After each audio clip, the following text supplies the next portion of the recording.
15 years had once been a long time, enough for people to forget all memories of each other. However, the bond that once connected Jae-ha and Eun-young still made them forever engrave each other's image deep in their hearts. Even though the events that happened prevented them from meeting again, not for a single moment did they stop missing each other. Until one day, Eun-young had the chance to go to distant Austria. She never expected she would have the opportunity to meet that person again. Just after landing at the airport, a foreign man appeared to pick up Eun-young. Philip was Jae-ha's manager, assigned to welcome an important guest. However, she did not know this man, and thought he was a taxi driver, trying to lure customers, so she repeatedly refused. But with her broken English, Eun-young could not communicate with him, while Philip insisted that Eun-young was the girl with the blue scarf he was supposed to pick up. When he tried to take her suitcase, Eun-young screamed, thinking she was being robbed, forcing the security police to intervene, making Philip even more embarrassed. At that moment, he saw another girl wearing a blue scarf walking out, and only then did he realize he had mistaken someone else. Yi-na was the special guest Philip was supposed to welcome. She was a reporter coming to interview Jae-ha, and also the girl who had known him 15 years ago. As soon as she arrived, Yi-na was completely captivated by Jae-ha's piano music. Her heart started to race for him, even though they had been apart for so many years. Unfortunately, only she recognized Jae-ha, while he had no memory of her at all. He even wanted to refuse the interview, but Yi-na kept pleading and constantly mentioned what had happened 15 years ago at a music school in Korea. When Jae-ha was little, he had said that when he grew up, he would marry Yi-na, which made her believe in that promise and keep hoping that one day they would become a couple. But to Jae-ha,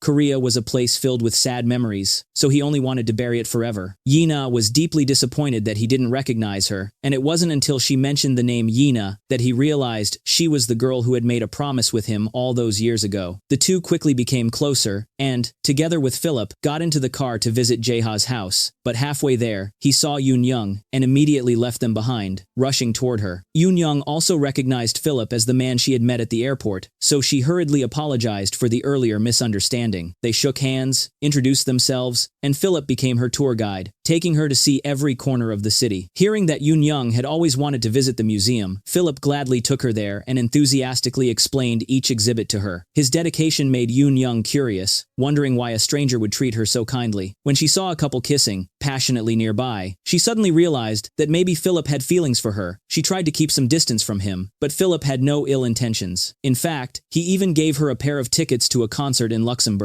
The next day, as she was packing her luggage to leave, she was accidentally bumped into by a man at the station. He didn't apologize, leaving a bad impression on her. Unexpectedly, she ended up sitting right across from him on the train. Seeing that he was Asian, Eun-young cheerfully greeted him in several languages, but he remained silent, not responding at all, so she gave up. Unfortunately, a bottle of ketchup in her suitcase leaked, spilling all over Jae-ha. While he was sleeping, she tried to climb forward to close the lid, but accidentally fell on him, waking him up. Realizing his clothes were covered in ketchup, Jae-ha became annoyed, while Eun-young felt guilty and kept apologizing, promising to make it up to him. She gave him a concert ticket and a hoodie to wear, though he complained it looked childish. Despite saying that, he eventually wore it, and they started their first conversation. He introduced himself as Chris, and she introduced herself as Alice. Since both used fake names, neither realized that the other was the person they had longed to meet again. When Eun-young drew a smiley face on the window, it reminded him of the little girl who used to take care of him years ago. Eun-young was that very girl, but unfortunately, she didn't reveal her real name, causing them to miss each other once more. When they got off the train, it was time to part ways, each going in a different direction. Jae-ha hurried back to the theater to prepare for his performance, while Eun-young remained unaware of everything, still leaving an empty seat beside her, waiting for him. Until the lights went out and the pianist appeared, Eun-young could hardly believe her eyes. The man standing on stage was the very one she had given the concert ticket to. She felt foolish for giving Jae-ha a ticket to his own concert, and quietly left. Little did she know that the piece he performed that day was dedicated to her, the girl who made him remember the most beautiful memories of his days in Korea. Turning back the clock many years earlier, when Jae-ha was still a young boy named Suho, he was taken by his father to an island that had once been his father's hometown. Having a gambling-addicted father, Suho's entire childhood was spent running away with him, and that day, his father brought him to his grandfather's house. Unexpectedly, his grandfather had already passed away long ago. His father knelt before the grave, weeping bitterly. Since Suho had never met his grandfather, his sadness was not as deep, and he secretly felt relieved that they might return to Seoul soon. However, no matter how hard he tried to persuade his father, the man refused to leave and instead spent the night drinking by the sea. Looking back, Jae-ha still felt grateful, because it was thanks to that night that he met Yoon-young. Otherwise, his life would have continued in loneliness and emptiness. The next morning, Yoon-young and her mother found the two sleeping by the beach and woke them up. The moment her mother saw Mr. Lee's face, she immediately recognized him. They had known each other in the past. Because of that, she invited the father and son to her home for a proper meal after their days of wandering. When she asked what kind of work he had been doing, the man began to boast, claiming he had been working in America and owned a house in California, though in reality, he was just a gambling addict, constantly fleeing debt collectors. Sitting beside him, Soo-ho felt so ashamed that he started coughing violently, making the mother and daughter think he was choking and offer him water. When she asked about his future plans, the man confidently said he would soon return to America and asked her to take care of Soo-ho for a while.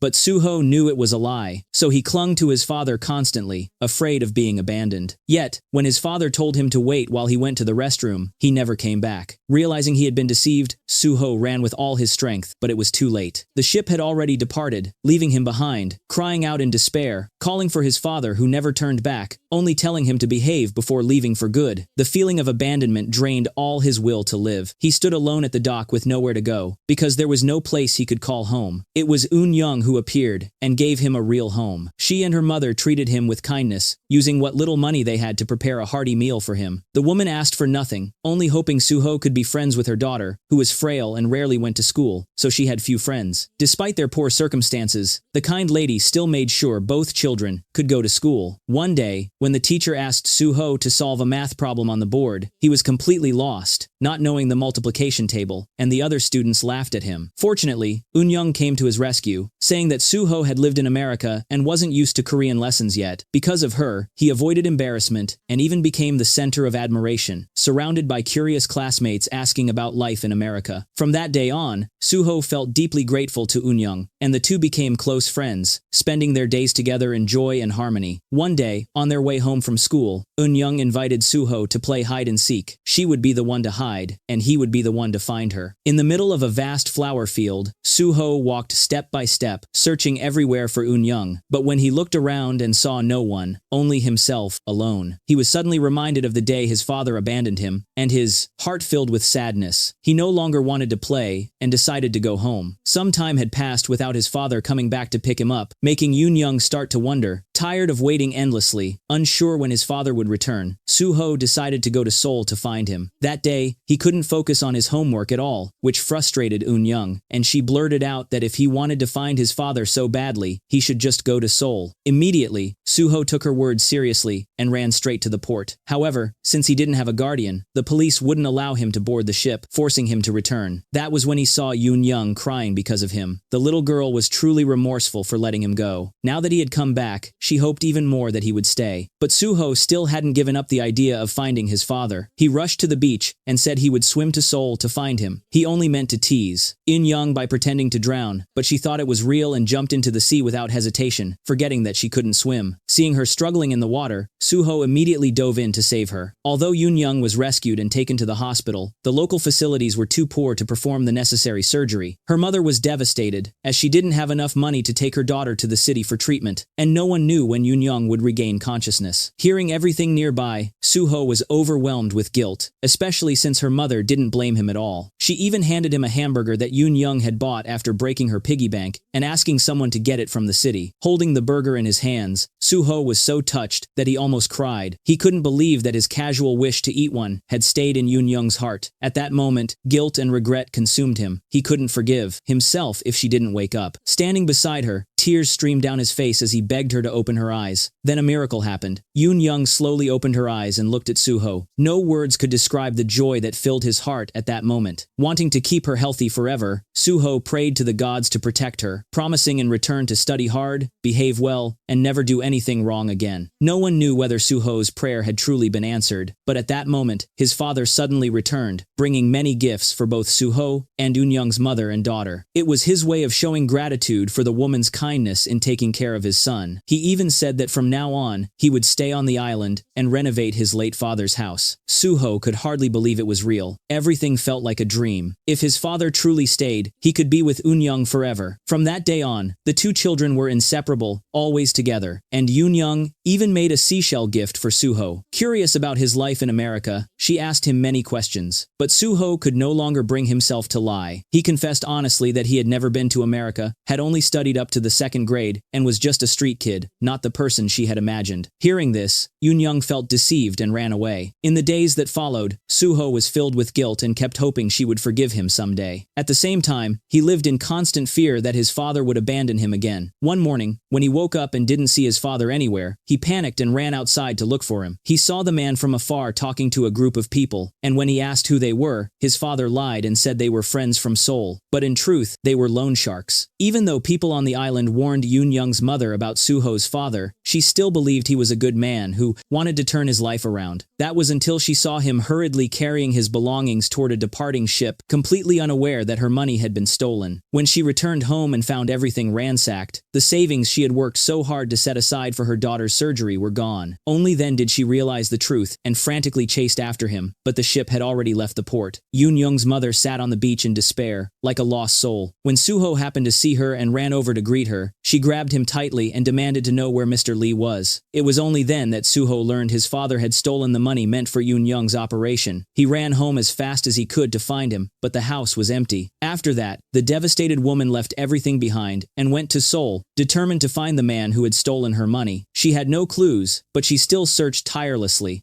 like finding a needle in a haystack. Even after moving to Seoul, she never forgot her daughter's birthday. She called home, asking her sister to make seaweed soup for Eunyoung and to invite Suho as well. But out of shame for what his father had done, Suho couldn't bring himself to go. In the eyes of the islanders, Suho was seen as an accomplice and became isolated from everyone.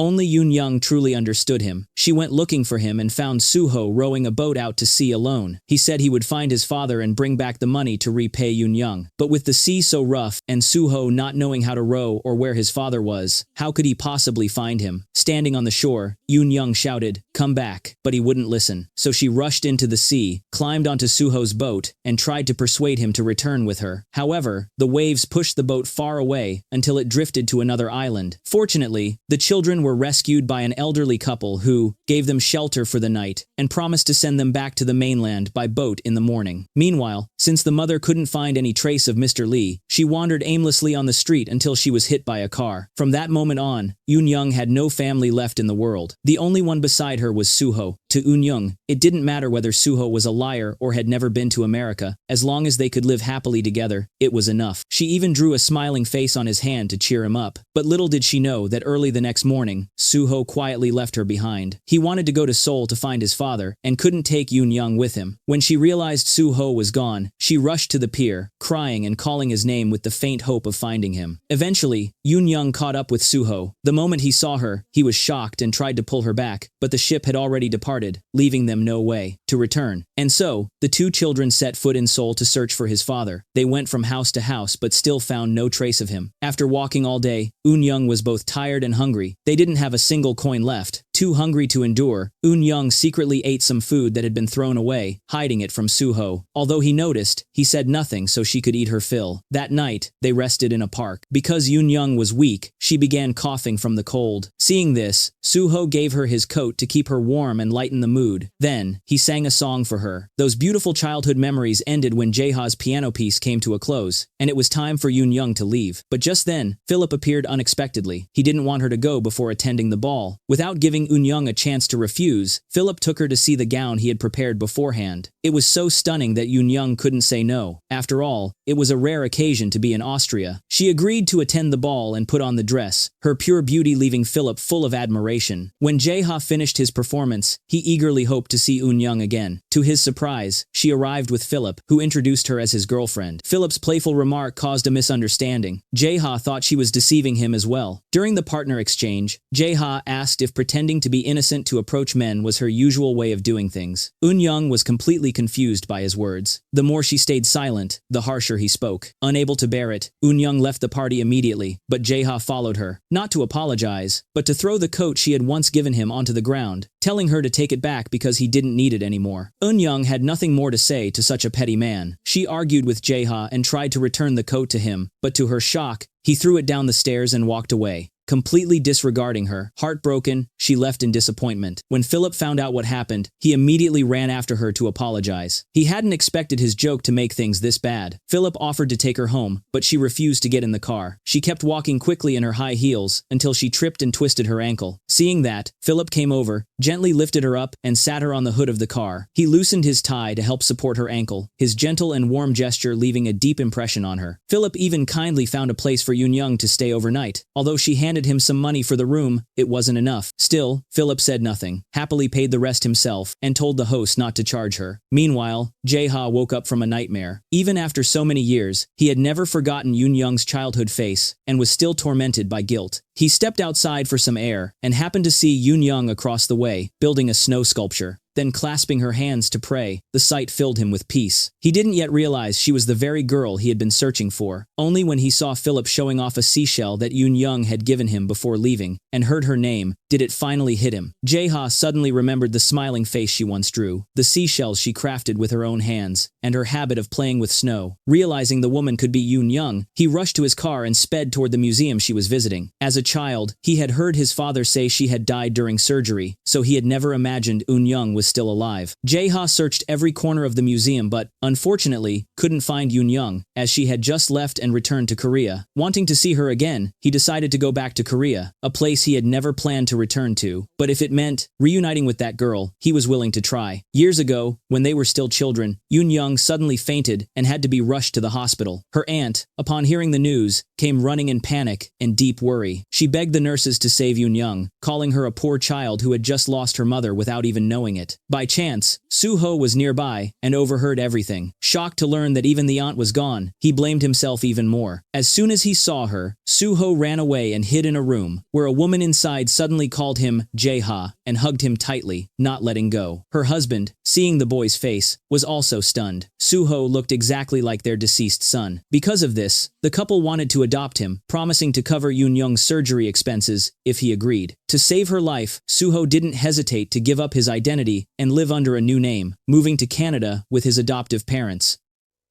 After returning to Korea, Jae-ha immediately went to the hospital where Eun-young had been treated years ago to confirm whether she had really died back then. The staff asked what relationship he had with Eun-young, but since Jae-ha couldn't prove his identity, they couldn't give him any information. Even so, Jae-ha refused to leave and kept sitting there. Seeing his persistence, they finally took pity on him and agreed to help, but the medical records from 10 years ago were no longer available. They said they would try to look into it and asked him to return the next day. While waiting, he visited the market where he and Eun-young used to go as children to relive their memories. Just then, he suddenly saw Eun-young ahead of him. Before he could call out to her, she had already gotten into a car and driven away. He ran as fast as he could to catch up, but how could he outrun an engine? Jae-ha quickly took a taxi to follow her, but soon lost track. He searched for her everywhere and stopped by a small restaurant, but she wasn't there. Right after he left, Eun-young arrived. Once again, the two narrowly missed each other. Meanwhile, the press conference was about to begin, and with no sign of Jae-ha, Yina grew increasingly anxious. Thankfully, Philip personally played a piano piece to draw everyone's attention and stall for time while waiting for him. Fortunately, Jae-ha appeared just in time. During the conference, reporters asked why he had decided to return to Korea when he had always refused such invitations before. Was it to find his first love? Sitting beside him, Yina was visibly curious and hoped she would be the one he mentioned. However, Jae-ha declined to answer any personal questions. As soon as the conference ended, he asked Philip for Eun-young's contact information, but even he didn't know. Philip did mention, though, that she once entered a design competition and won an award. If Jae-ha went there to ask for her details, he might be able to find her. The next day, Jae-ha went there right away, but since artist information was confidential, the staff couldn't disclose anything. They could only offer to pass his phone number along to her. Shortly after he left, Philip showed up and asked the same thing. His handsome appearance left the staff member flustered and unable to refuse. In the end, she revealed only that Eun-young often sold goods from a pink food truck, so Philip set off to look for her. Meanwhile, On the other side, Jae-ha saw Yoon-young across the street. He immediately followed her and discovered she was working at a small restaurant. Pretending to be a customer, he went inside and used a newspaper to cover his face so she wouldn't recognize him. He ordered a portion of kimbap, and while waiting, he noticed that this Yoon-young had a mother and a younger brother. The Yoon-young he knew had no family left in the world, so he thought he had mistaken someone else for her and left in disappointment. Seeing that he hadn't paid, Yoon-young ran after him, holding the handkerchief he had left behind, but she lost sight of him halfway.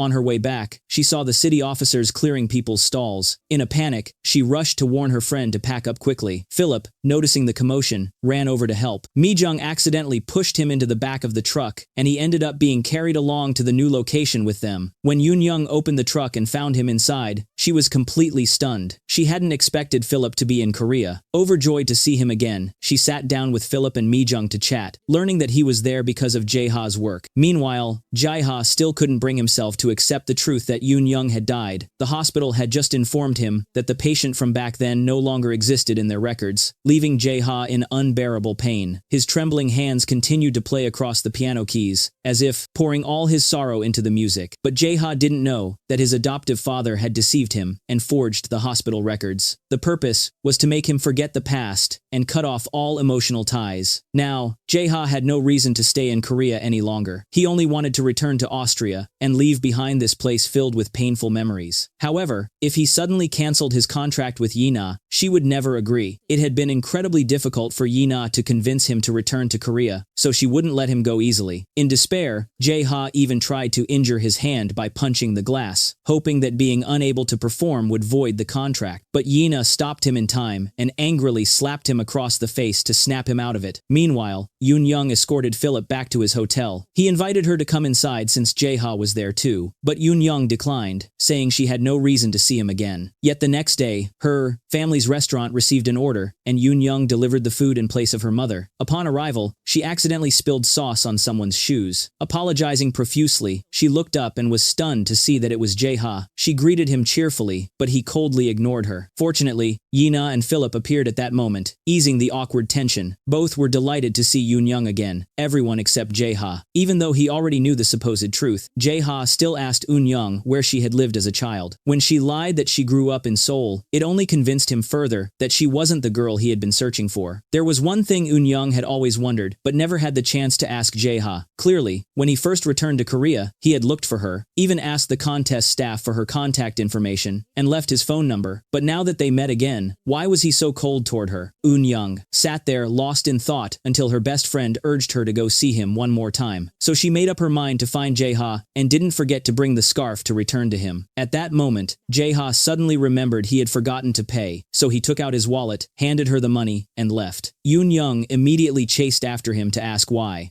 he had looked for her before, but was now acting so indifferent. Of course, Jae-ha couldn't tell her that he had mistaken her for someone else, so he tried to avoid the question. That only made Yoon-young feel even more hurt, as if he was mocking her and walking away.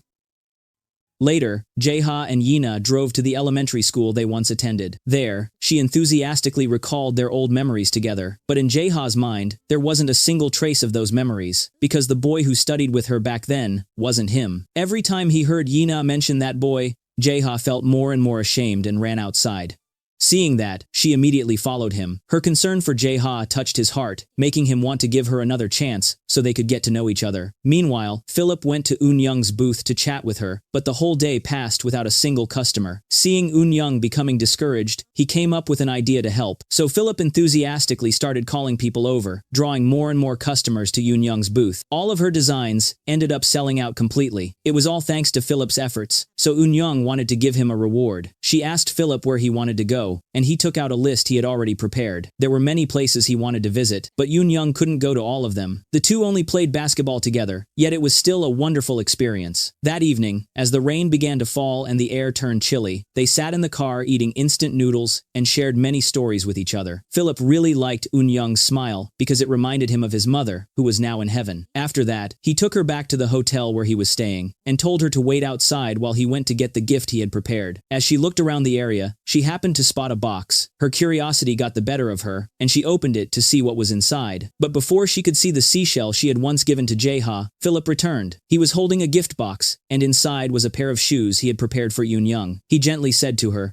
I know life in Korea and Austria is very different for you, but you should spend more time going out, doing the things you want, and wear these shoes with me. Will you be my girlfriend? Philip used all his sincerity to express his feelings to Yoon Young, but unfortunately, she wasn't good at English and couldn't understand him. He could only wait for the day she would realize his feelings, and then he would personally put the shoes on her feet. However, Yoon Young accidentally dropped the box. Just as she picked it up, Jae-ha returned. Seeing the keepsake he treasured being touched by someone else, he lost his composure, immediately rushed over to snatch it away, and shouted at Yoon Young. Witnessing the scene, Philip felt his friend had gone too far and demanded that he apologize to her, but Jae-ha grew even angrier and wanted to throw them both out. The two argued fiercely, leaving Yoon Young so confused that she had no choice but to leave first. Philip hurriedly ran after Yoon Young to apologize on his friend's behalf, hoping to prevent the misunderstanding between them from growing deeper. Moreover, since Yoon Young was the girl Philip liked, he wanted nothing more than for her and his friend to get along well. After that, he went to talk to Jae-ha, but the two couldn't see eye to eye, so Philip left. It wasn't until after he had gone that Jae-ha reflected on his actions and realized how harsh he had been, so he called Philip to apologize. However, Philip had left his phone at Yoon Young's place, so she was the one who answered. "I'm sorry, but whenever I see that girl, my heart hurts so much. It makes me so angry that I can't control myself. Please tell Alice that I'm sorry." Although she heard those words directly from Jae-ha, Yoon Young still couldn't forget what had happened between them. The next day, she brought the phone to the hotel and asked the staff to give it to Philip since he wasn't in his room. Then she went to the restroom and accidentally bumped into a lady. It seemed like nothing serious. But later, when Yoon Young found a wallet in the trash bin, she thought someone had dropped it and intended to return it to the front desk. Unexpectedly, the same lady was complaining about having her wallet stolen. Seeing Yoon Young holding her wallet and noticing that all the money inside was gone, she immediately accused Yoon Young of being the thief and tried to drag her to the police station. Yoon Young told her she wasn't the thief and turned to leave, but the woman chased after her, snatched her bag, and shamelessly dumped everything out to check, humiliating Yoon Young in front of everyone. If the hotel staff hadn't stepped in to defend her, saying that if she were a thief, she wouldn't have brought the wallet to the counter to find the owner, the woman wouldn't have backed down. Yoon Young demanded an apology, but the woman was arrogant and didn't take her seriously at all. She was about to walk away when Jae-ha stopped her. He had witnessed everything that had just happened and forced the lady to apologize to Yoon Young. After that, Jae-ha went over to help Yoon Young pick up her things, but she refused all assistance from him. After she left, the receptionist handed Jae-ha Philip's phone and said that Yoon Young had brought it there. That was when he realized the person who had answered the call yesterday was her. The receptionist also found Yoon Young's compact powder and asked him to return it to her, but when Jae-ha opened it, it was already broken. Later, he went to see his friend to return the phone and apologize to Philip, also telling him everything that had happened to Yoon Young, so that Philip could go comfort her. As soon as Philip heard the news, he immediately set off, but when he arrived at the booth, Yoon Young wasn't there. Her friend told him that she had gone to visit her mother, so Philip didn't hesitate to head to the island to find her. Meanwhile, Jae-ha couldn't stop thinking about the scene of Yoon Young being humiliated by that woman, and since her only compact was broken, he went to the shopping mall to buy a new one for her. Coincidentally, Yi-na and her friend saw him and assumed he had bought it for Yi-na. She was overjoyed and invited Jae-ha to have lunch with her, subtly hinting about the gift to see if he had prepared any surprise for her, but Jae-ha showed no reaction at all. Meanwhile, as soon as Yoon Young set foot on the island, she saw Philip there, which surprised her greatly. She asked him why he had come, and Philip frankly said it was because he missed her. She took him to visit her mother's grave and proudly told him many stories about her. Of course, since she was back on the island, Yoon Young didn't forget to visit the aunt who had cared for her in her mother's place. When the aunt saw Philip, she nodded approvingly, praising how handsome he looked, and curiously asked about their relationship, whether they were lovers. But Yoon Young immediately denied it. Though she didn't have any feelings for Philip, it was different for him. As the two sat together watching the romantic sunset, he reached out to hold Yoon Young, but she kept refusing. Because they were too absorbed in the scenery, they missed the last ferry of the day. Since they couldn't return, they had no choice but to rent a place to stay overnight. Each stayed in a separate room, but they still met and talked for a while. Philip repeatedly expressed his feelings for Yoon Young, but she never responded to them.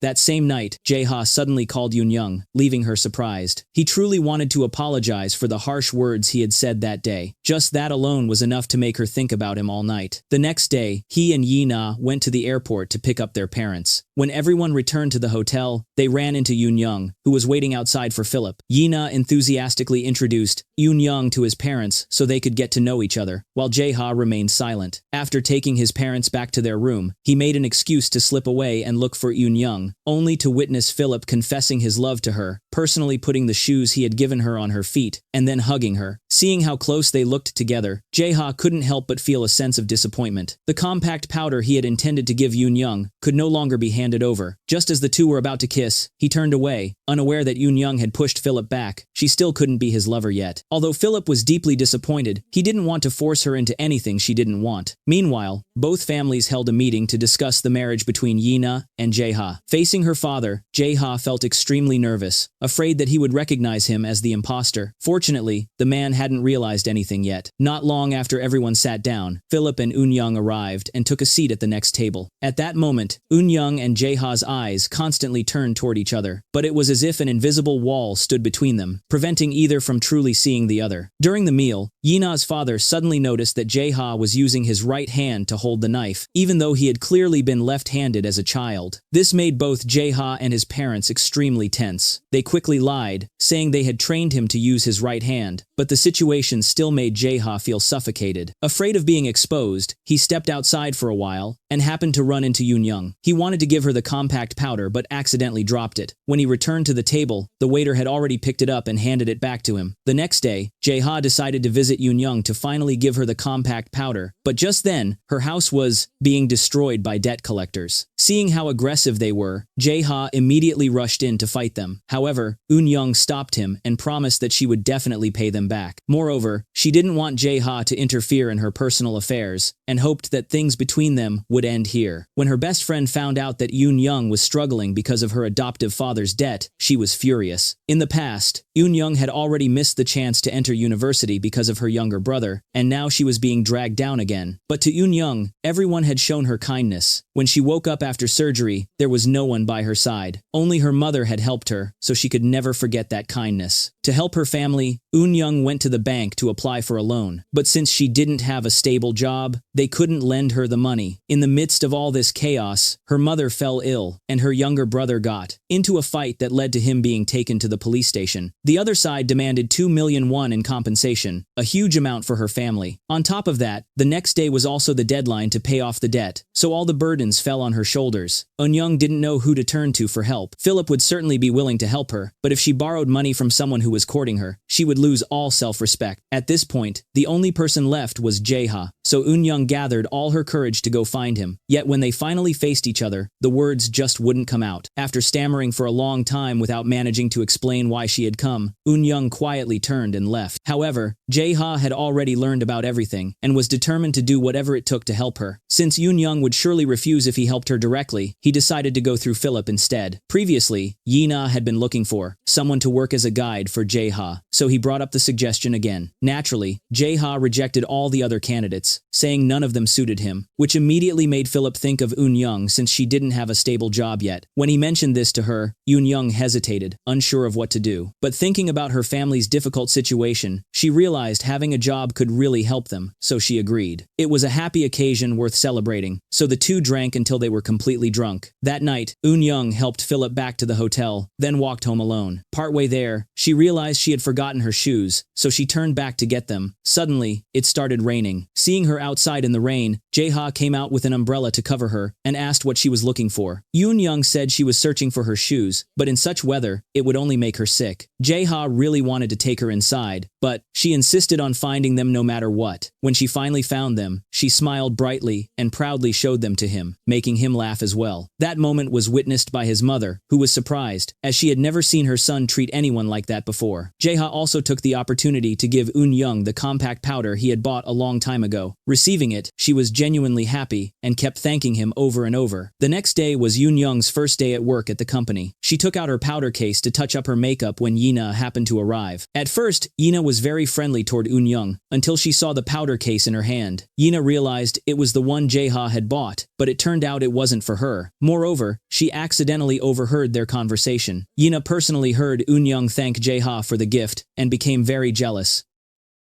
The way Yina treated Eun-young visibly changed. During the meeting, she didn't introduce the new employee to everyone, leaving Eun-young waiting awkwardly for a long time. Philip, feeling anxious, reminded Yina, who then pretended she had forgotten and introduced Eun-young to them. Everyone warmly welcomed her, except Yina, who remained upset the whole time. As soon as the shift ended, Yina began asking about Eun-young's makeup powder box. startling both Jae-ha and her. She even wanted to know who gave it to Eun-young, leaving her flustered and unsure how to respond. That day, while Jae-ha tried to find inspiration for his composition, he couldn't come up with anything. He became irritable, and Eun-young's constant chatter beside him only made him angrier, causing him to shout at her. However, instead of being afraid, Eun-young stayed and argued back with Jae-ha, making him eventually give in. To ease their mood, the two of them went out shopping. There, Jae-ha happened to meet a boy selling chewing gum. When he looked at the boy, it was like seeing himself as a child. So he gave the boy a lot of money and carefully advised him never to do bad things, so that when he grew up, he wouldn't end up like him. As the boy turned away, Jae-ha seemed to see Suho standing before him, smiling in farewell, which moved him to tears, because he could never return to being Suho again and had to live like this to please that mother. When she saw Jae-ha and Eun-young together, she became even more worried and didn't want any girl with that name to approach her son. To separate him from Eun-young, she wanted her husband to resign from the Ministry of Foreign Affairs and return to Austria with Jae-ha, but he refused. Not long after, he had a performance in another city, so Yina took the initiative to contact him, offering to take him there, but he preferred to go alone and told her he would take the train by himself. Since Eun-young was Jae-ha's subordinate, Yina told her to drive him to the station and stop there only, absolutely not to go with him. However, once Jae-ha met Eun-young, he no longer wanted to go alone and went with her by car to the performance venue. As the time drew near and he still hadn't arrived, everyone grew anxious. It turned out they were stuck in traffic and couldn't get through. Eun-young also became restless and worried. While thinking of what to do, she saw a motorcycle across the street, so she decided to use it to take Jae-ha there. As soon as he finished changing clothes, the two of them jumped on the bike. With 6 years of motorbike riding experience, Eun-young was very confident in her skills, while Jae-ha had never ridden one before. She twisted the throttle, startling him so much that he instinctively held Eun-young tightly. This close moment made both of their hearts race and brought them even closer. Fortunately, Jae-ha arrived just in time for the performance. However, Eun-young's presence made Yina very uncomfortable. She angrily scolded Eun-young, but Jae-ha suddenly appeared to defend her. His act of protecting another woman made Yina even more dissatisfied. She kept questioning him about why he was so close to Eun-young while always treating her coldly, but she never got a satisfactory answer, so she told him never to let this happen again. But since they worked together, avoiding each other completely was impossible. The next day on the road, the car Eun-young was driving almost hit an old man, causing a chicken cage to fall and several chickens to escape and run everywhere. Feeling guilty, they got out to help him catch the chickens, ending up covered in dirt. Seeing that, the old man invited them to his house to wash up. It was around dinner time, so they stayed to eat. Suddenly, the old couple received an urgent phone call and had to leave, entrusting them with watching over the baby. Both of them had no choice but to babysit, even though neither had any experience with children. The baby kept crying non-stop. One of them was busy holding it, while the other was preparing milk, both looking extremely occupied. But anyone who saw them at that moment would think they looked like a real married couple. Meanwhile, Yina, who couldn't reach Jae-ha all day, grew extremely anxious. When she finally got through, she heard Eun-young's voice on the phone and was shocked. Imagining them together made Yina feel heartbroken, but she was powerless to do anything. The next morning, Eun-young woke up to wash her face, but didn't have a hair tie, so she borrowed one from Jae-ha. Unexpectedly, this small action caused a huge misunderstanding. After waiting all night, Yina finally saw him return. She rushed out to greet him, only to see the scarf she had given Jae-ha now tied around Eun-young's hair. Yina immediately rushed forward and snatched it away, leaving both of them stunned. She desperately wanted to know why the gift she gave Jae-ha was on another woman's hair, but he didn't know how to explain it in a way she would understand. And Yina could no longer keep her reason or trust anyone anymore. Just like that, she walked away, leaving everyone bewildered. Jae-ha went to apologize to her, but Yina no longer wanted to listen. She felt that her trust in the man she loved was slowly being shaken because of Eun-young and didn't want to see her anymore. Philip was the one who noticed this and decided to step in to help resolve their conflict. Jae-ha wasn't a playboy. Moreover, if Yina continued mixing emotions with work, he feared he could no longer collaborate with her. After hearing Philip's words, Yina gradually calmed down. She was no longer irritable when seeing Eun-young, but she warned that if this ever happened again, Eun-young would be fired. Philip also gave Jae-ha some advice, hoping he could show more affection toward Yina so she would stop feeling insecure. But in truth, Jae-ha didn't know if he could do that, because his heart didn't belong to Yina. However, Yina wasn't the only one who disliked Eun-young. His mother did too. When she came to visit her son and saw Eun-young's presence, she became very displeased and demanded that he change to another assistant. But how could Jae-ha possibly fire Eun-young for such an unreasonable reason? He still wanted to stay by her side, because whenever he was with Eun-young, he always felt at ease, as if he could truly be himself.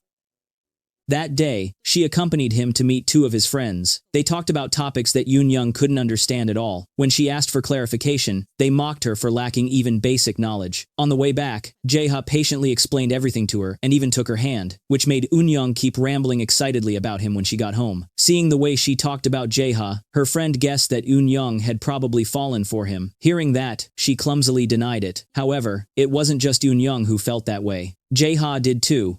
He gradually realized his feelings for her and subtly expressed his affection toward Yoon Young. She was so shocked that she couldn't say a word. And right at that moment, Yi-na appeared, breaking the awkward atmosphere between them. Although Yoon Young quickly left, Jae-ha's eyes remained fixed on her, completely ignoring Yi-na's words. That night, Yoon Young was suddenly awakened by the sound of the phone ringing. She was about to ask who was calling when she heard the gentle melody of Jae-ha's piano. It was a piece he had composed himself for her, the notes serving as his unspoken confession. Yoon Young was so happy that she couldn't wait to see him. Early the next morning, she carefully chose her clothes to go meet him, but suddenly, Yi-na arrived by car and said she wanted him to ride with her that day. However, Jae-ha refused the luxurious car and chose to go with Eun Young instead. He sat in the back seat, resting his head gently, as if reliving the moment when they rode the motorbike together, a feeling of closeness hard to describe. Even though neither of them realized it, their hearts were beating in sync, bringing them closer to each other. Jae-ha felt it was time to make things clear with Yi-na, so she wouldn't continue holding on to false hope, but she stubbornly refused to accept losing him and tried to ignore everything he said. That day, they came to record music, but Jae-ha couldn't focus on playing the piano because Philip kept leaning close to Eun Young's ear, making him unable to stop watching them and losing concentration. The recording session didn't go smoothly either, as there were strange noises echoing around the room. Everyone split up to look for the source, and Eun Young suddenly noticed a glass panel high above shaking because of the strong wind. It was about to fall on Eun Young when Philip rushed in just in time to protect her. Although she wasn't seriously injured, his hand still needed to be bandaged. Right after that, Jae-ha came to visit his friend, also wanting to know how important Eun Young was to Philip, whether she was someone he could sacrifice everything for. Philip admitted that he loved Eun Young very much, and it wasn't just him. Jae-ha's feelings for her also made things difficult. On one side was the woman he loved the most, and on the other was his closest friend. Jae-ha was in pain and didn't know what to do, so he went to seek advice from a priest. After all, Philip was a friend who had always trusted him, and Jae-ha couldn't betray him out of selfishness. Therefore, he decided to bury his feelings deep inside and gradually act cold toward Eun Young, so that she would naturally drift away from him. But Eun Young wasn't willing to give up without a valid reason. She angrily confronted Jae-ha. "Why are you suddenly treating me like this? I think you've misunderstood something," he replied. "The fact that I was nice to you doesn't mean I like you. At first, I found it interesting because we came from two different worlds, but now I've lost interest in you." Eun Young couldn't believe Jae-ha could say something so cruel. She slapped him and lowered her head, crying in heartbreak. While Jae-ha couldn't bring himself to walk away, he turned back and kissed her, unaware that Philip had witnessed everything. However, Philip neither said nor did anything. He didn't even ask Jae-ha why he had taken the woman he loved, even though they were best friends. Philip could only vent his frustration through work, which led to disagreements with Jae-ha, escalating into a heated argument until Yi-na had to step in to stop them. But things couldn't go on like this. So, Philip invited everyone to dinner at a restaurant, including both Jae-ha and Eun Young. In front of his rival, he politely pulled out a chair for her, laid a napkin for Eun Young, and cut her meat, doing everything to show how much he cared for her,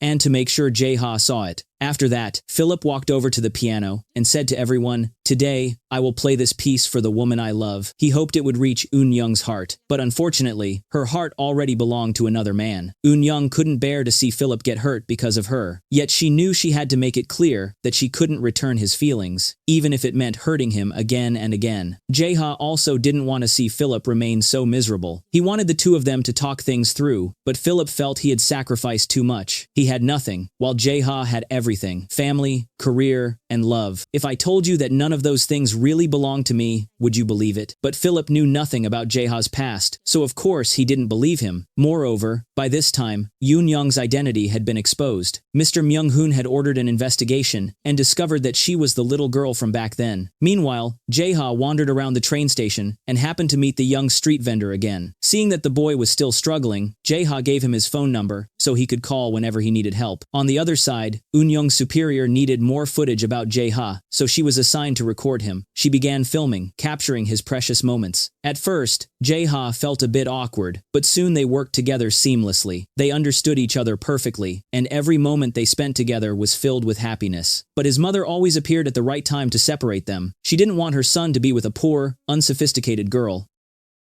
So she went to Eun-young's family restaurant to check on their situation. She ordered many dishes but hardly ate anything. When paying, she refused to take the change, but Eun-young's mother didn't accept that. She hated it when people left their kimbap unfinished, so she packed it for the lady to take home. However, as soon as she stepped outside, the woman threw it straight into the trash, just as Eun-young arrived. The lady then told her to follow, and was coincidentally seen by Philip. Of course, there was only one reason. She wanted Eun-young to stay away from Jae-ha. The lady offered her a large sum of money to quit her job, but Eun-young refused. She wanted to protect her dignity because when she was with Jae-ha, she had never cared about money. Seeing how the woman looked down on Eun-young, Philip couldn't hide his anger and told Jae-ha everything. Jae-ha immediately went to confront his mother. He pleaded with her to accept the woman he loved, but not only his mother, even his father strongly opposed it. After all, the two families were not of equal standing, and besides, she was also the girl Philip loved. Between friends, Jae-ha shouldn't have done this. But how could he stop himself when his heart wouldn't listen? Every day spent by Eun-young's side was pure happiness for Jae-ha. He told her it was time to officially let Philip know about their relationship. When Jae-ha arrived, he found Philip drinking non-stop and talking endlessly about Eun-young. Seeing him in such a devastated state, Jae-ha couldn't bring himself to say anything and just sat there quietly listening. Meanwhile, the lady of the house found an investigation file about Eun-young in her husband's drawer, confirming that she was indeed the girl from years ago, the one Jae-ha had been searching for all this time. Now that she knew, she was determined not to let the two of them be together. At the same time, while Jae-ha wasn't home, Yi-na came by, took the film he had recorded with Eun-young, and brought it back to the company to watch. Philip was there too, and they both saw with their own eyes the scenes of Jae-ha and Eun-young being affectionate on the big screen. Yi-na and Philip were both shocked. Even Jae-ha was caught off guard when the matter was suddenly exposed without any preparation. Though he had been prepared for this possibility, seeing it again with his own eyes made Philip furious, and he punched Jae-ha. He demanded to know why it had to be Eun-young, and not any other woman. But feelings were never something that could be explained. Jae-ha never denied anything and took full responsibility, only asking Philip not to blame Eun-young. Meanwhile, the lady personally met with Eun-young, and demanded that she break up with Jae-ha. She clearly explained the difference in their social statuses, saying that continuing the relationship would only bring Eun-young suffering. On top of that, Yi-na herself confronted her, accusing Eun-young of being the third person who came between her and Jae-ha, even destroying the long friendship between him and Philip. If Eun-young hadn't appeared, no one would have had to suffer. Not wanting anyone to be hurt because of her, Eun-young thought it through carefully and decided to submit her resignation. Meanwhile, Jae-ha met the little boy again. Seeing that the boy was still wearing old, worn-out sandals, he kindly took him to a shopping mall, telling Kang-gu to pick whatever he liked, and he would buy it for him. Kang-gu ran into the store and chose a pair of shoes he loved. The boy later bragged about it to his father, making the man curious about the mysterious person who kept helping his son. Kang-gu pointed at the TV, saying that Jae-ha was the one who had helped him. His father saw his son on the television, but didn't recognize him at all. At that moment, Eun-young brought her resignation letter to Yi-na. Everything turning out like this was something she had never wanted. She truly felt regret, as from the moment she met Yi-na, she had always seen her as an older sister. Yi-na didn't want any conflict between them either, but perhaps Eun-young leaving would be better for everyone. Just as Eun-young stepped out of the gate, she saw Jae-ha waiting for her. He was in a cheerful mood, completely unaware that Eun-young had resigned. That day, Jae-ha wanted to be her driver and take her everywhere she wanted to go. It was probably their final farewell gift to each other. Jae-ha said he would take her out for many more rides in the future, but for Eun-young, there would be no next time. She said goodbye to him in tears, kissing his hand as a final farewell. Around that time, Philip also learned that Eun-young had quit her job. He was furious at Yi-na, but since she was his superior, there was nothing he could do. Philip was deeply worried about Eun-young, unsure how much pain she was enduring, so he rushed to her house. At that moment, Eun-young was doing fine. She no longer wanted to live based on other people's opinions, and just wanted to be herself. The next day, the lady even sent someone to buy Eun-young's family restaurant for a large sum of money. Her mother thought it was a great deal, and immediately sold it without hesitation.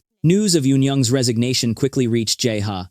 Ignoring Yi-na's attempts to stop him, he rushed to her house, but the doors were tightly shut. No matter how much he called, there was no response. so Jae-ha ran into the streets hoping to find her delivery truck, but she was nowhere to be found. Meanwhile, his mother wanted to speed things up to avoid any potential trouble, so she discussed the engagement plans with Yi-na. After hearing the news, Philip finally came to terms with everything and no longer felt angry at Jae-ha. Instead, he hoped that Jae-ha could bring laughter back to her life and also bring Eun-young back. After days of searching, Jae-ha finally found Eun-young. Without caring how she might resist, he pulled her along with him to a peaceful place where they could both calm down and look at things from a different perspective, where there was no need to fear anything, only to listen to their hearts. In front of Jae-ha, Eun-young could no longer lie. The feelings she had for him were greater than anything else, and they came back together once again.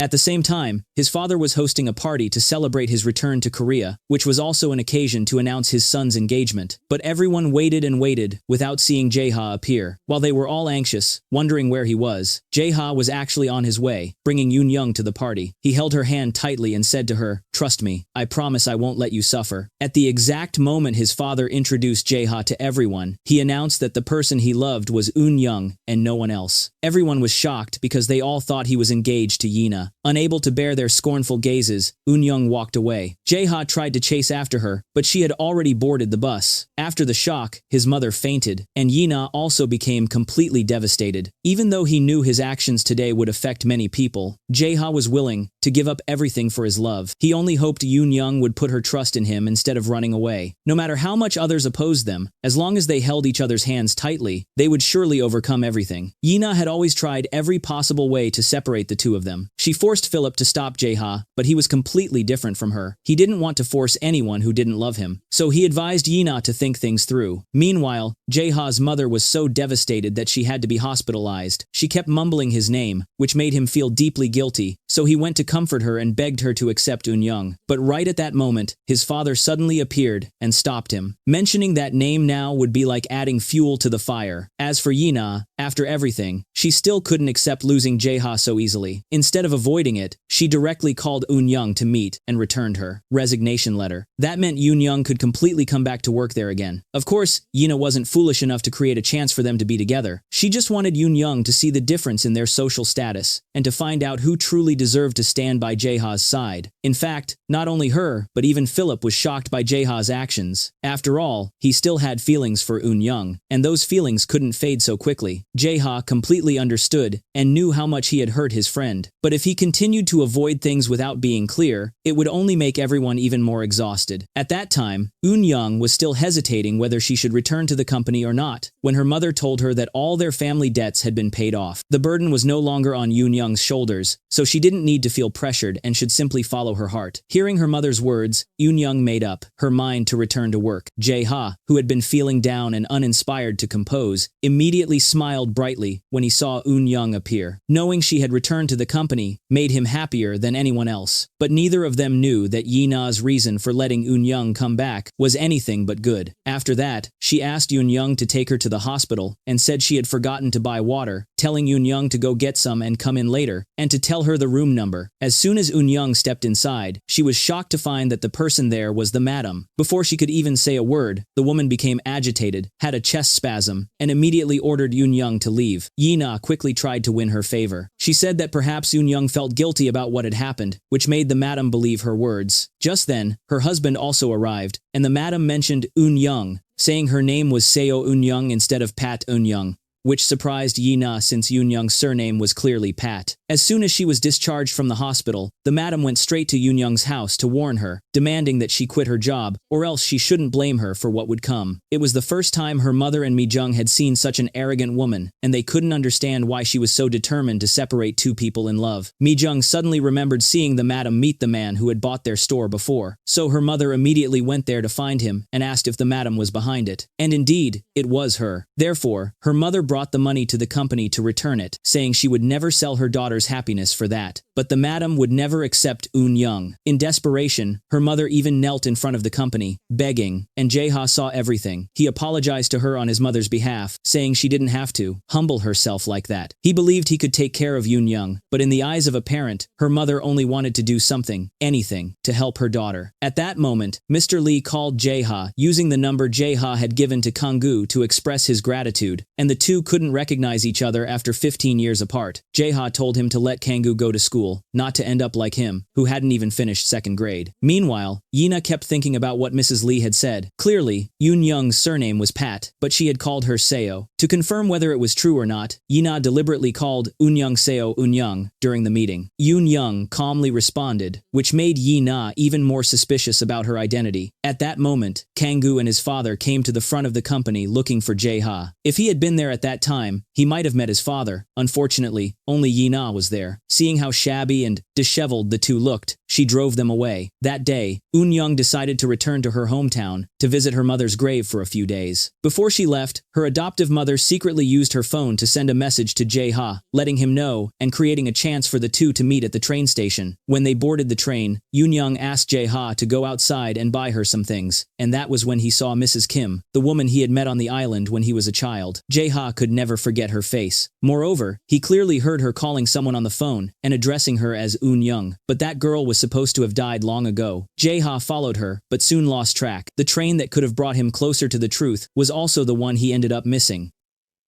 With no other choice, Jae-ha called Eun Young to apologize for not being able to accompany her to her hometown. What he needed to prioritize now was finding out the truth about whether Eun Young had really died as his father had said. When he mentioned her name, his father was visibly startled, dropping the briefcase in his hand and showing signs of nervousness. Jae-ha asked if he had buried her near his mother's grave, but his father replied that there was no need to build a grave for a child. Jae-ha then asked if she had died in the winter, a year before he went to Austria, and his father nodded. Yet in the past, his father had clearly said that Eun Young had died during surgery. Realizing that his father had lied, Jae-ha went to find the doctor from that time, but he didn't know that the two of them had colluded beforehand, so he couldn't uncover anything. At the same time, Yina's reporter friend helped her investigate and discovered that years ago, when Jae-ha was in Canada, he had suffered a very serious accident. Yet only a month later, he returned from Korea as if nothing had happened. However, he no longer knew how to play the piano and had forgotten everyone, as if he had become a completely different person. Hearing this, Yina grew even more suspicious and immediately rushed to Jae-ha's room to look at the keepsake he had always treasured. It was just a seashell, but it looked exactly like the one Eun Young had once given to Philip. Remembering how, when they were in Austria, Jae-ha ran off the moment he heard the name Eun Young, she began to suspect that the two had known each other long before. Meanwhile, Jae-ha had returned to the island after 15 long years. He wanted to visit Eun Young's hometown and his grandfather's house, the place that held their most beautiful memories. Returning to the old home where they once lived, everything still looked the same, but she was nowhere to be found. In such lonely moments, he missed Eun Young deeply and took out his phone to call her, unaware that the person he longed for was right there. Jae-ha told Eun Young that the reason he had once gotten angry with her was because that gift had been given to him by his younger sister. Surprised, Eun Young asked, "You have a younger sister?" He replied, "She's always been in my heart, but maybe it's time for me to let her go." "Me too," she said softly. "There's someone I need to forget." In the field of canola flowers where they used to play as children, Jae-ha suddenly saw a vision of young Eun Young right before his eyes. Though it was only an illusion, just as he was about to turn away, he saw a familiar figure. It was truly Eun Young. In that moment, his emotions completely overflowed as he realized she was truly alive and standing right before him. Eun Young, seeing Jae-ha, joyfully ran to embrace him, and he burst into tears like a child, overwhelmed with happiness. It had been so long since he last cried. Never before had he felt such joy. Eun Young then took Jae-ha to visit her mother's grave to introduce him to her. She spoke proudly about the man she loved, while he couldn't stop crying, unable to say a single word. All that filled Jae-ha's heart was guilt. If his father hadn't stolen the money meant for Eun Young's surgery, her mother would not have died, and Eun Young would never have been left alone in this world. Afterward, Eun Young brought Jae-ha to the place where she used to go as a child to pray, and told him about the person who had abandoned her. That man had left without saying a word, making it hard for her to forgive and impossible to keep waiting for him. Those memories were like sharp thorns, embedded deep in her heart, causing her pain. Knowing that the person she spoke of was himself, Jae-ha was torn apart inside, unable to find the courage to tell her that he was Suho. Not long after, both Yina and Philip arrived on the island. They were preparing for a music video project for Jae-ha to be filmed there. By coincidence, while tidying the room, Yina noticed the seashells placed on the table and asked Eun Young if she had made them herself. When Eun Young confirmed that she had, Yina became even more shocked. The thought that the keepsake cherished by the man she loved might also belong to Eun Young filled her with unease. One day, during lunch prepared by Eun Young's aunt, The moment she saw Jae-ha, the aunt was startled and felt he looked strangely familiar. Fearing his identity would be exposed, Jae-ha lied that they had never met before. But Yi-na noticed his reaction. She suspected that the woman might know something, so she pretended to invite her to cook for the film crew and used that as an excuse to visit her house. Thanks to that, Yi-na and Philip learned about Yoon-young's difficult past, how her mother had died because Suho's father had stolen the surgery money, leaving the operation unpaid, until someone kind-hearted later covered the cost, and how her current mother was actually her aunt. Wanting to confirm whether Jae-ha was truly the man named Suho, Yi-na asked him to play the piano with her, just like they had when they were children. But Jae-ha couldn't remember anything at all. Even when invited to go rowing, he said he had never done it before, though as a child, they had played like that many times. By this point, Yi-na no longer had any doubts, but she still wanted to confirm it directly with Eun-young, asking if she had met Jae-ha before Austria. However, she couldn't get an answer. Later, when she went to the canola field and saw Jae-ha, she tried calling out to him by the name Lee Suho. Instinctively, Jae-ha turned around, leaving her completely stunned. It turned out that this man wasn't the same Jae-ha she once knew. Yi-na couldn't accept such a cruel truth and ran straight toward the sea. She broke down, crying and shouting the name of the Jae-ha she had once loved. She couldn't understand what had happened to him, how someone could appear, impersonate him, and shamelessly steal everything that once belonged to the real Jae-ha.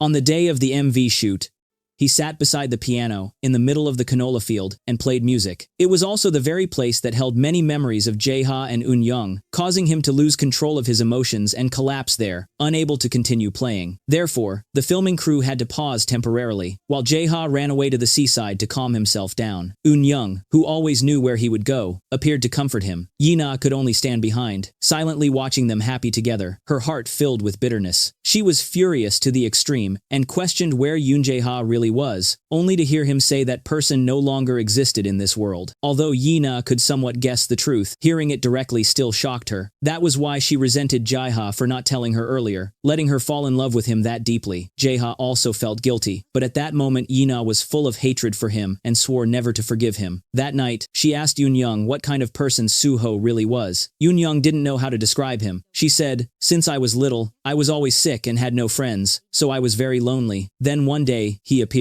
Although Suho often got angry, I knew he carried a sadness just like mine. Maybe that's why I liked him. If Suho came back, what would you do?" When Eun-young heard that, she didn't want to answer anymore, because she was happy with Jae-ha now, and his appearance might disrupt everything. That night, Jae-ha couldn't sleep at all, tossing and turning because of Eun-young's words. She said she hated Suho and would never forgive him. Therefore, in order to stay by Eun-young's side, Jae-ha told himself he would hide his true identity forever. As soon as he returned to Seoul, he rushed into his father's room and demanded to know why he had kept it from him. Now, he finally understood why his parents hated Eun-young so much and always tried to stop them from being together. At this point, his father had nothing left to hide. He honestly told Jae-ha that the reason he did it was because of his wife. She couldn't accept the death of their son, became extremely depressed, and had even tried to follow the boy more than once. Then one day, Suho appeared, with a face identical to Jae-ha's. From the moment she met him, his wife always mistook Suho for Jae-ha. That was why he asked Suho to pretend to be Jae-ha until her mental state stabilized, then Suho could leave. But as time went by, she grew more and more fond of Suho, and treated him like her own son, so if he were to leave, she surely wouldn't be able to endure it. Therefore, he had no choice but to keep everything hidden. On the other hand, ever since returning from the island, Jae-ha had been treating Eun-young rather coldly. Even when she gave him a ring she had made herself, he acted indifferent, though deep down he was truly happy. Since discovering the truth, Yi-na felt that Jae-ha's family had been using her. They hadn't told her anything, yet still wanted to form an alliance with her family through marriage. Therefore, Yi-na deeply resented them, and planned to publish an article exposing everything. The next day, during an interview, Jae-ha was asked by reporters about his relationship with Yi-na. He was about to refuse to answer, but she quickly spoke up first, continuously talking about their dreamlike love story when the former Jae-ha was still alive, which made him uncomfortable and leave immediately. Her actions greatly annoyed Yi-na. She wanted him to know what it felt like to be anxious and afraid. So in front of him, she said she had something to tell Eun-young. Jae-ha, afraid that his secret identity as Suho might be exposed, hurriedly pulled her aside and asked what she really wanted. Her intention was more than clear. Although Yi-na knew the man in front of her wasn't the one she had known,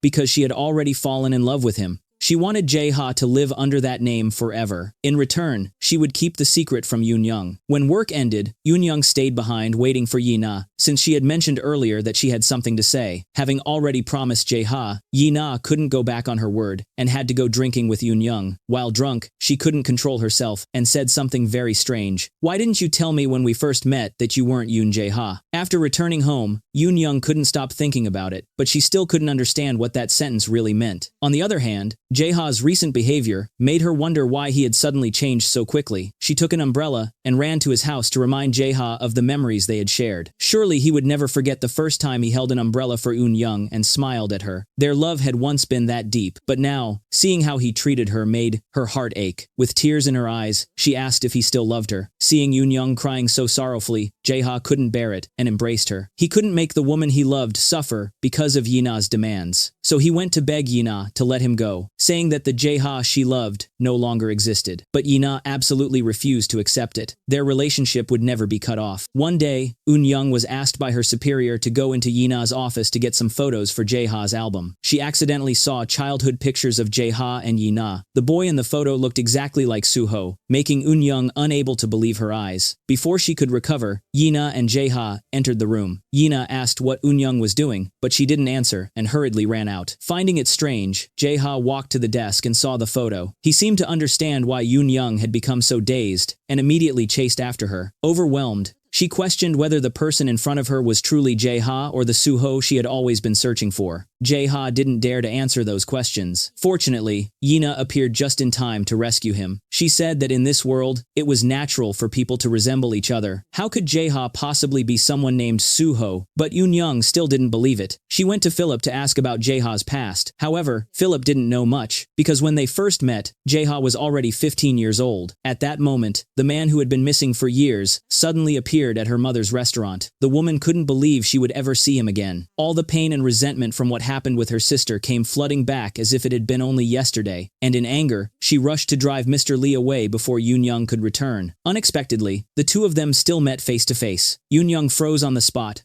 unable to say a word, and the tears she had held back for so long threatened to fall as she looked at him. Her younger brother, afraid she couldn't bear it, hurriedly chased the man away. But because she wanted to know where Soo-ho was, Eun-young still ran after him, asking where he was now. The man said that Soo-ho had gone abroad for work and was living a good life, and Eun-young believed his words without a trace of doubt. Not long after, Jae-ha would also meet his own father again. He suddenly received a call for help from Kang-gu, saying his father had been arrested by the police. The moment he saw the face of the man who had abandoned him countless times, Jae-ha's eyes were filled with hatred. But even so, that man was still his father. Jae-ha couldn't just stand by and watch him get arrested, so he quietly bailed his father out without revealing himself. Seeing the child his father always kept by his side, Jae-ha feared the boy would suffer the same misfortune he once had, so he brought Kang-gu home, let him stay there, and helped him wash up properly. However, while Jae-ha was away, his mother entered the room, startling Kang-gu and making him run away. The boy went all the way to Jae-ha's company to find him, and when Yi-na saw Kang-gu, she recognized that he had come there before with another man. So when the father called looking for Kang-gu, Yi-na invited him to come over. The moment he saw his father, Jae-ha was startled, afraid that the man would recognize him. But fortunately, his father had no idea who he was. In his eyes, Jae-ha was just a kind young man who had helped him and his son many times. Yi-na had long known that he was Jae-ha's biological father, which was why she deliberately called him there. She wanted to use this as leverage to force Jae-ha to agree to marry her. At the same time, Yi-na went to see Madam and told her that she possessed evidence proving the current Jae-ha was a fake. If he refused to marry her, Yi-na would reveal everything to the public. Not only would Jae-ha be ruined, but his father's career would also be destroyed. Meanwhile, Jae-ha secretly met his father and gave him a large sum of money, asking him to leave Seoul and go somewhere far away. That way, Eun-young would no longer see him and be reminded of her painful memories. But, before Jae-ha could feel relieved about not having to see his father again, Yi-na suddenly announced to everyone that she would marry him, leaving everyone shocked, especially Jae-ha and Eun-young, since it was the first time he had heard about this. Of course, Jae-ha didn't want to marry her, and told Yi-na to stop her reckless actions. A marriage without love could never bring happiness, but she didn't care. To Yi-na, as long as she could have him, she would do anything. Seeing Eun-young standing right behind, Yi-na suddenly forced a kiss on Jae-ha Jae-ha, causing Yoon-young unbearable pain as she hurriedly ran away. As soon as Jae-ha realized it, he rushed after her but couldn't find her anywhere. It wasn't until he went to her house that he discovered his father was there too. Seeing how his father kept interfering in Yoon-young's life, Jae-ha couldn't stand it anymore and decided to confront him once and for all. However, Kang-gu thought they were about to fight, so he hurried back to ask Yoon-young to stop them, causing her to accidentally witness their conversation. In front of his father, Jae-ha admitted that he was actually Soo-ho, his son. He broke down in tears, his voice trembling as he asked, "How could you live like this? Didn't you abandon me and run away? You stole the money from Yoon-young's mother, so shouldn't you at least have lived a good life?" At that moment, Jae-ha had no idea that Yoon-young was standing behind him, hearing everything. Now, she finally knew that he was Lee Soo-ho and had been hiding it from her all this time. Yoon-young was too fragile to endure such a devastating shock. From that night on, she never appeared before Jae-ha again. He, on the other hand, didn't realize that his secret had been exposed and thought Yoon-young was angry with him about the engagement. Many times he wanted to go look for her, but his best friend stopped him, believing that Yoon-young needed some quiet time to think about everything that had happened. When Jae-ha returned, he saw his father coming to see him, but he didn't want to meet him anymore. If he could, he wished he could erase the name Soo-ho forever and be born as Jae-ha from the very beginning. Only then would he never have experienced the pain of being abandoned by his father or being the son of a heartless thief. Although his father now deeply regretted everything and begged for forgiveness, Jae-ha could never forget the sins his father had committed. Now, as long as his father left Seoul and stayed away from Yoon-young, that would be the greatest form of atonement for him. The old wound in her heart was still burning, as if it had happened only yesterday. When Yoon-young looked at her mother's portrait, she couldn't hold back the tears of sorrow for her mother's death and the suffering caused by Jae-ha and his father. In her eyes, he was the heartless man who had abandoned her without a word of farewell. Even though that wasn't the truth, it was the appearance of Jae-ha and his father that had led to her mother's tragic death. If Yoon-young were to forgive everything and continue loving him, she felt she would no longer have the face to see her mother again. That was why Yoon-young appeared before Jae-ha once more to end this chain of tragedy. Only then did he realize that Yoon-young had known he was Soo-ho all along. He had planned to tell her the truth that day, but it was already too late. Yoon-young's hatred for Jae-ha had reached the bone, and she swore she would never forgive him again. After finishing her words, Yoon-young immediately left, leaving Jae-ha in deep agony behind. But not long after, he heard that she had been hospitalized. Even though he knew Yoon-young didn't want to see him, he still went to visit her, even kneeling down and begging for forgiveness, disregarding his own pride. Jae-ha had loved Yoon-young so deeply that he could no longer live without her. Yet in Yoon-young's eyes, there was nothing left but resentment. She wished she could return to her childhood, to the time when her mother and Soo-ho were still alive. But that dream was too far away, forcing her to face the cruel reality, and in the end, Jae-ha still could not earn her forgiveness. Even when his close friend Philip pressed him about the past, Jae-ha didn't dare to say a word, because the secret that he had become someone else's son in order to save Yoon-young's life would remain forever hidden. However, the news of their breakup quickly spread throughout the company. Yoon-young's younger brother, who happened to overhear while making a delivery, became furious at how Jae-ha had hurt his sister. He went straight to confront him, saying that as a man, he should be the one protecting the woman he loves. Sang-woo couldn't accept what Jae-ha had done to Yoon-young. The two ended up drinking together like men, as Sang-woo wanted to know what was really troubling Jae-ha and whether he could help him in any way. Meanwhile, to thank Philip for always taking care of her, Yoon-young asked if there was something she could do for him, and Philip said he wanted her to accompany him somewhere. So Yoon-young began packing her things. Unexpectedly, her younger brother brought home a drunken Jae-ha. Seeing that he couldn't even stand, they let him stay the night. Overcome with longing, Yoon-young went to his bedside and gently caressed his face. But suddenly, Jae-ha woke up, startling her. She tried to leave, but he pulled her tightly into his arms. Yoon-young's heart weakened under his touch, yet she managed to break free and walk away.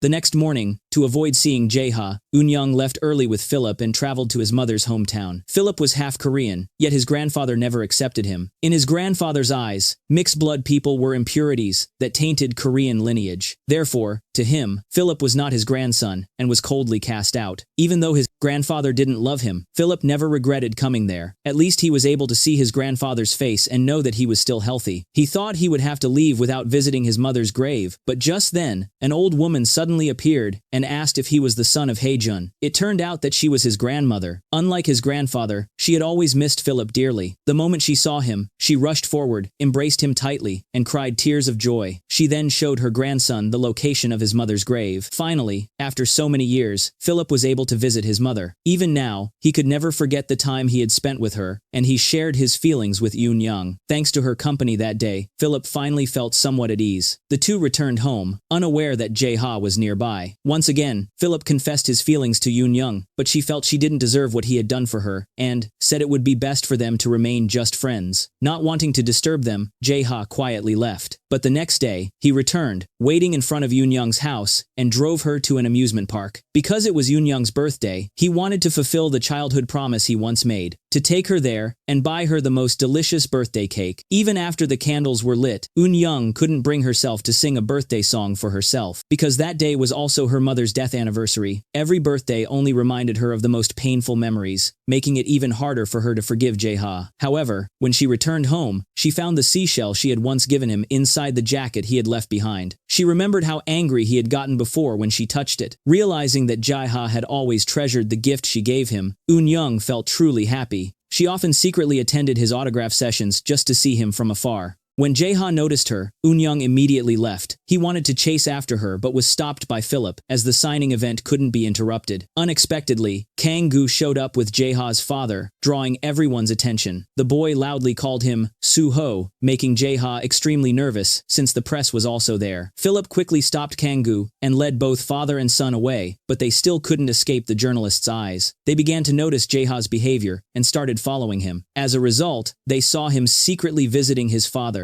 leaving some money behind before walking away, asking him never to appear in front of him or Yoon Young again. All Jae-ha could do was silently watch Yoon Young from afar. Seeing her living well and healthy was already the greatest happiness for him. But at night, Jae-ha was tormented by guilt and couldn't sleep, so he called Philip to drink with him and told him everything. The real reason he had disappeared, leaving Yoon Young behind and never returning to her. Not long after, reporters came to the company to interview Jae-ha and mentioned the name Soo-ho. It seemed they had discovered something, making it harder for him to hide his true identity. Moreover, Yina took advantage of this to blackmail him into marrying her, threatening that if he didn't, everything would be exposed, and not only he would be the one to suffer. Cornered, Jae-ha could no longer endure it. He suddenly disappeared without a trace, leaving everyone deeply worried. At that point, Philip could no longer keep the secret. He had to tell Yoon Young everything Jae-ha had gone through, and the reason he left her, it was only because Jae-ha had wanted to save her life. He was truly her benefactor, and no one else. Then Yoon Young remembered that when she was young and had told Soo-ho about a kind person sponsoring her mother's surgery, he hadn't shown any surprise at all, as if he had already known. Everything became clear now, and Yoon Young was filled with deep regret, blaming herself for having resented him all this time. Now, Jae-ha had vanished, and no one knew where he was. But Yoon Young guessed where he might have gone, to the island that was once their home. Unfortunately, when she arrived, she was told that Jae-ha had just left. Watching the ship sail away from the dock, Yoon Young could only stand there in despair, unable to do anything. On the beach where they had once played as children, she wished she could return to those happy days. Unbeknownst to her, Jae-ha was nearby, lost in the same thoughts. Yoon Young stopped by the forest they had visited as kids, and by fate's guidance, the two were reunited there once more. Overjoyed beyond words, Yoon Young threw her arms around Jae-ha after so many days apart. She truly wanted to know why he had hidden the reason he left her. Why didn't you tell me that you left to save me? Because even if I had told you, your tears would never stop falling, and my sins could never be erased. Yoon Young knew that Jae-ha had always blamed himself, so she chose to forgive him, allowing them to be like before, playing happily together by the beach, and forgetting all their sorrows. At that moment, Philip, anxious to know what was happening, called Yoon Young to check in. When he learned that Jae-ha was with her, he felt relieved. But Yina was not the same. She rushed to Philip, demanding to know where the two of them were. She was determined to separate the lovers, no matter what Philip said to stop her. In the end, he had no choice but to reveal Jae-ha's secret, telling Yina how much he had sacrificed for Yoon Young. So if Yina truly loved him, she should let him go.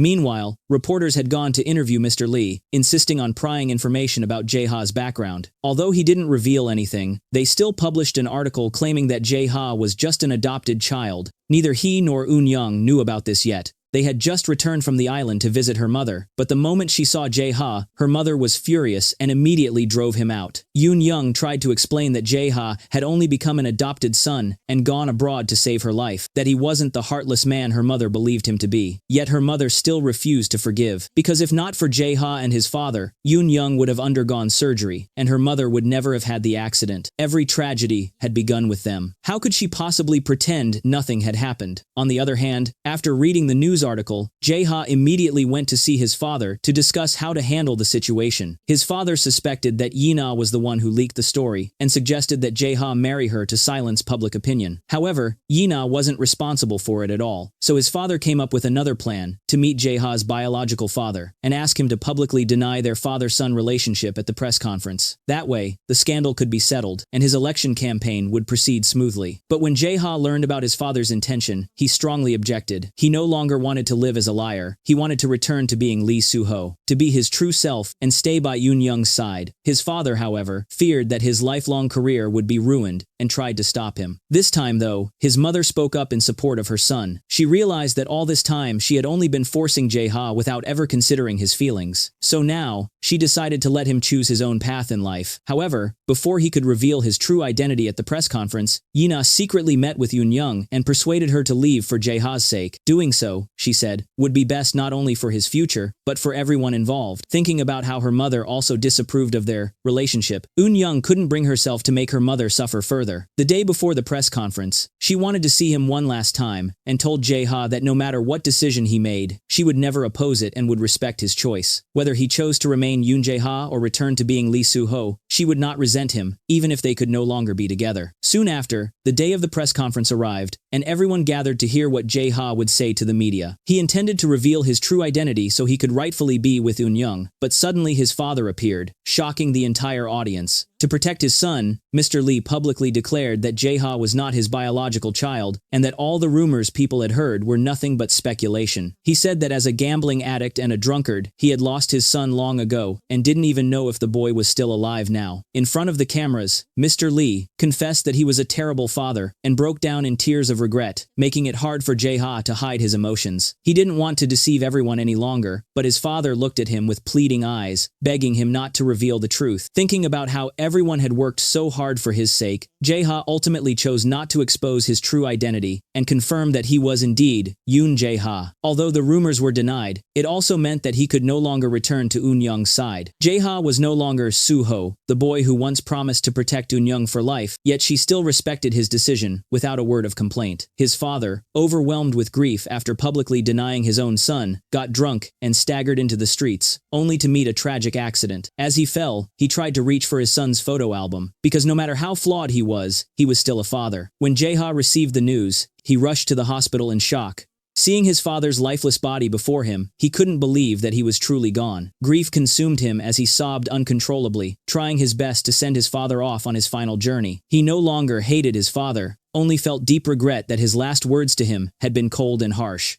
After everything passed, Jae-ha remained one of the most beloved pianists among audiences. His new album sold out as soon as it hit the shelves, while Eun-young returned to her former life, working as a jewelry designer. The two of them seemed to have completely lost contact with each other. As for Yina, she kept waiting for the day they would marry, but Jae-ha never mentioned it again. Then one day, during rehearsal, she saw that Jae-ha had placed the seashell Eun-young had given him beside the piano. Realizing that the man she loved still couldn't let go of his past, she grew furious and secretly threw it away. When Jae-ha discovered that Eun-young had come to watch his performance, he was overjoyed. He wanted to dedicate a song to her from the bottom of his heart, but before the concert began, he realized that the seashell had disappeared. Jae-ha immediately rushed backstage to search for it. From the trash bin, he retrieved Eun-young's gift, but at the cost of cutting his hand on a shard of glass. Blood poured out, alarming everyone around him. They wanted to take Jae-ha to the hospital right away, but he insisted on staying. He wanted to finish the performance for Eun-young. There was one piece he had composed for her, and no matter what, he had to play it. His fingers continued to move across the piano keys, gradually staining them red. The moment the concert ended, Jae-ha could no longer stand. An ambulance rushed him to the hospital, but it was too late. Although the operation was successful, from that day on, Jae-ha could never play the piano again. If he had gone to the hospital immediately, his hand might have been saved. After everything, Yina realized her mistake and was filled with deep regret. She finally understood how important Eun-young was to Jae-ha, so much that he would sacrifice everything for her. Because of that, Yina decided she would no longer try to force him. After fully recovering, Jae-ha decided to return to Austria with Philip and Yina. Before leaving, Philip visited Eun-young to say goodbye and gave her a small gift to commemorate the day they first met. He also told her that Jae-ha was leaving for Austria that very day, but Eun-young didn't have the courage to go and see the man she loved off. Time continued to pass until a freezing winter arrived. Yina suddenly returned from abroad to meet Eun-young and tell her that she and Jae-ha had never gotten married, and moreover, he could no longer play the piano. On the day of his solo performance, Jae-ha had permanently lost his ability to play. The reason he gave up everything was solely to perform for Eun-young, to prove how deeply he loved her. Hearing this, Eun-young couldn't wait another moment. She immediately bought a plane ticket to faraway Austria to find Jae-ha. The moment they saw each other, they were so overwhelmed with joy that it felt like a dream. But the warmth of their embrace reminded them that this was, indeed, real. A beautiful wedding took place, blessed by friends and family. The perfect ending to a 15-year love story that had endured so many hardships. And with that, the film comes to an end. If you enjoyed it, don't forget to leave a like, subscribe, and share to support us. Thank you all for watching.